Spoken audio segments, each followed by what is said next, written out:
Assalamualaikum warahmatullahi wabarakatuh. Alhamdulillahirabbil alamin. Bagaimana kabar kalian pada pagi hari ini? Ibu berharap kalian semua dalam keadaan sehat walafiat. Anak-anakku, bertemu lagi dengan Ibu Yomi Widyani dalam pembelajaran Pendidikan Agama Islam dan Budi Pekerti di kelas 5. Baiklah, kita akan mulai pembelajaran kita pada pagi hari ini dengan mengucapkan basmalah bersama-sama. Bismillahirrahmanirrahim. Semoga Allah senantiasa memberikan ilmu yang bermanfaat kepada kita. Nah, anak-anakku, hari ini Ibu akan menjelaskan tentang materi ibadah puasa Ramadan. Baik, yang pertama akan kita bahas adalah pengertian puasa Ramadan. Puasa menurut bahasa adalah menahan atau mencegah. Sedangkan puasa menurut istilah adalah menahan diri dari makan, minum, dan hal-hal yang membatalkan puasa, serta mengendalikan diri dari hawa nafsu, mulai terbit fajar hingga terbenamnya matahari. Nah, jadi menurut istilah puasa ini tidak hanya menahan diri dari makan dan minum. Ada juga hal yang harus diperhatikan ketika kita menjalankan puasa, yaitu mengendalikan diri dari hawa nafsu. Kapan waktunya? Waktunya adalah ketika mulai terbit fajar atau waktu subuh sampai terbenamnya matahari atau waktu datangnya azan maghrib. Ibu yakin kalian sejak kecil sudah dibiasakan atau sudah belajar puasa di bulan Ramadan. Dan tahun ini atau tahun kemarin kalian sudah melaksanakan puasa di bulan Ramadan dengan full, ya, alhamdulillah. Nah, anak-anakku, puasa juga termasuk ke dalam rukun Islam yang keempat. Setelah syahadat, sholat, zakat, lalu keempat puasa di bulan Ramadan, dan yang kelima adalah menjalankan ibadah haji ke Baitullah. Bagaimana hukum menjalankan puasa Ramadan ini? Menjalankan puasa Ramadan hukumnya wajib bagi kita sebagai seorang muslim.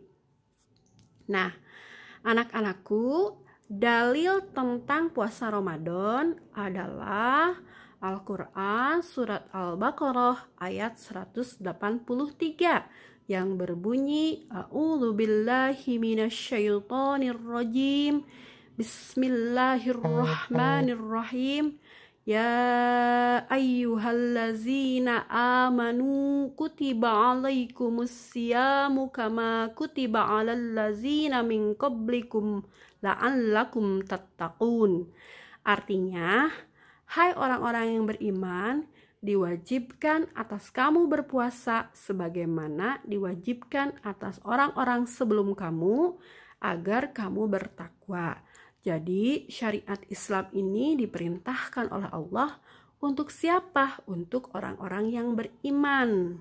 Sebagaimana Allah pernah memerintahkan kewajiban berpuasa terhadap orang-orang sebelum kita. Tujuannya apa? Tujuan Allah memerintahkan kita untuk menjalankan puasa di bulan Ramadan adalah supaya kita bertakwa kepada Allah Subhanahu wa ta'ala. Nah, kapan waktu pelaksanaan puasa Ramadan? Puasa Ramadan itu dilakukan pada bulan Ramadan, ya, selama 1 bulan penuh. Nah, bagaimana cara mengetahui bulan Ramadan itu telah datang? Bulan Ramadan telah datang bisa diketahui dengan cara yang pertama adalah melihat bulan yang disaksikan oleh orang yang adil. Kalau di kita di Indonesia, sebelum ditetapkannya tanggal 1 Ramadan, maka pemerintah sudah mengadakan sidang isbat terlebih dahulu dengan membuat tim yang tugasnya adalah bertugas untuk melihat bulan sudah terlihat atau belum, ya. Jadi kalau sudah terlihat, maka ditetapkan sebagai 1 Ramadan. Apabila bulan tidak terlihat, maka digenapkan bulan Sya'bannya menjadi 30 hari. Nah, yang kedua adalah menyempurnakan bulan Sya'ban 30 hari.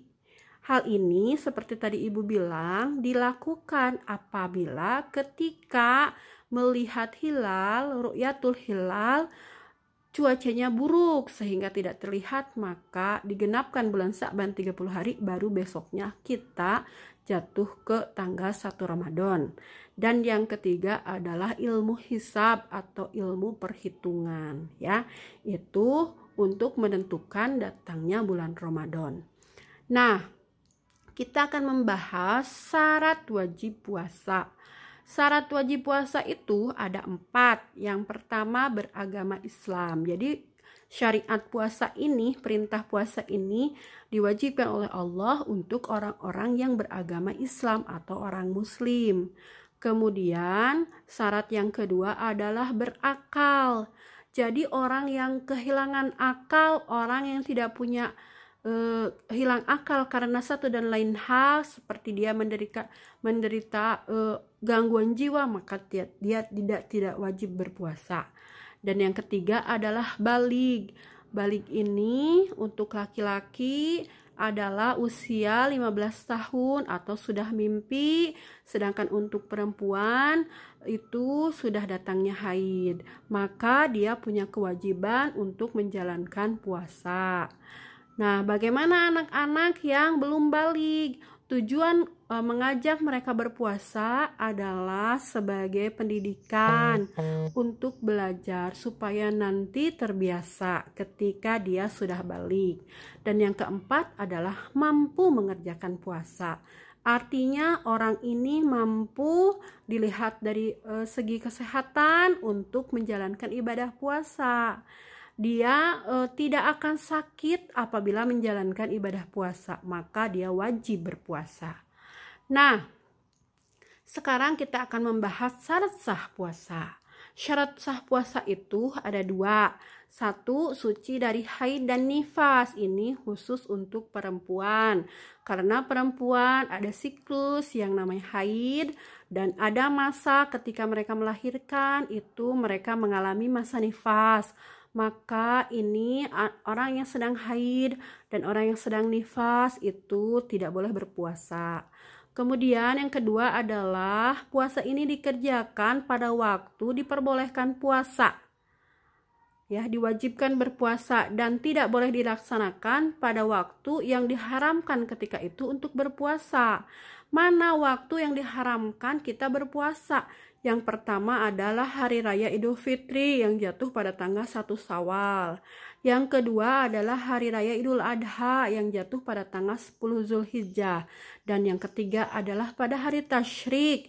Kapan hari tasyrik itu? Hari tasyrik itu tanggal 11, 12, dan 13 Zulhijjah, ya. Nah, mana yang termasuk rukun puasa? Rukun puasa itu yang pertama adalah niat. Niat ini dilakukan pada malam hari sebelum terbitnya fajar. Niat ini boleh diucapkan atau boleh di dalam hati saja. Mana yang terlafaz niat puasa Ramadan? Nawaitu shauma ghadin an adai pada syahri Ramadhana hadis sanati lillahi ta'ala. Saya niat berpuasa hari esok untuk menunaikan fardu di bulan Ramadan tahun ini karena Allah Ta'ala. Itu dilaksanakan pada malam hari sebelum terbitnya fajar. Yang kedua, rukun puasa itu menahan diri dari segala yang membatalkan puasa sejak terbit fajar hingga terbenamnya matahari atau tenggelamnya matahari. Nah, kita harus tahu mana saja yang termasuk hal-hal yang membatalkan puasa. Yang pertama adalah makan dengan sengaja. Makan dengan sengaja termasuk hal yang membatalkan puasa. Yang kedua adalah minum dengan sengaja. Yang ketiga, muntah dengan sengaja. Muntah itu apa? Mengeluarkan isi perut melalui kerongkongan. Keluar, tapi ini disengaja. Maka hukumnya batal. Kemudian gila, hilang akal, mabuk, pingsan, atau berubah akal. Itu membatalkan puasa kita. Yang kelima adalah keluar darah haid bagi perempuan. Ibaratnya malamnya sahur, subuhnya sahur tapi jam 10 pagi keluar haid, maka puasanya batal. Begitupun keluar darah nifas ketika seorang ibu melahirkan, itu dapat membatalkan puasa. Dan yang terakhir adalah murtad atau keluar dari agama Islam. Nah, ini yang harus kita perhatikan ketika kita berpuasa. Ada hal lain lagi, diantaranya kita harus menahan lisan kita, harus menjaga hati kita, harus menjaga mata kita dari berbuat maksiat. Karena apabila kita tidak menahan hati kita, lisan kita, pikiran kita, itu bisa membatalkan pahala puasa. Mungkin puasanya tidak batal karena tidak makan, minum, dan lain sebagainya. Tapi kalau kita tidak bisa menjaga yang tadi ibu sebutkan, maka puasanya, pahalanya batal ya. Jadi itu harus diperhatikan. Nah, bagaimana dengan sunnah puasa? Sunnah puasa itu adalah hal-hal yang harus kita lakukan untuk menambah pahala dan keberkahan ketika kita berpuasa. Yang pertama adalah mengakhirkan makan sahur. Jadi makan sahur itu tidak boleh terlalu cepat, tapi harus diakhirkan menjelang datangnya azan subuh. Yang kedua adalah menyegerakan berbuka. Nah, kalau berbuka harus disegerakan ya. Jadi ketika azan berkumandang kita langsung minum air putih, kemudian berbuka dengan kurma atau yang manis-manis sebagaimana diperintahkan oleh Rasulullah Shallallahu Alaihi Wasallam. Dan sunnah berdoa sewaktu berbuka. Ada doa khusus yang biasa dibaca ketika kita berbuka puasa. Yang pertama adalah Bismillahirrahmanirrahim. Dhahabadz-dhama'u wabtalatil uruq wathabatal ajru insyaallah. Ya, ini doa yang pertama. Yang kedua adalah Allahumma lakasumtu wa bika amantu wa ala rizkika aftartu birahmatika ya arhamar rahimin. Kalian boleh baca salah satu, atau kalau mau afdol boleh baca kedua-duanya. Ya, ibu yakin kalian sudah hafal. Nah, bagaimana kita mempraktikkan puasa Ramadan? Yang pertama, malam harinya kita berniat. Biasanya dilaksanakan setelah selesai sholat tarawih atau pada saat kita makan sahur. Yang kedua, makan sahur pada waktu dini hari sehingga waktu datang adzan subuh. Kita harus disunatkan melaksanakan makan sahur. Kata Nabi, dalam sahur itu ada keberkahan. Jadi harus makan sahur supaya kita kuat dan puasa kita diberkahi oleh Allah Subhanahu wa taala. Yang ketiga, tidak makan dan minum serta menahan segala nafsu mulai terbit fajar sampai terbenam matahari. Itu sudah kita bahas tadi bersama-sama.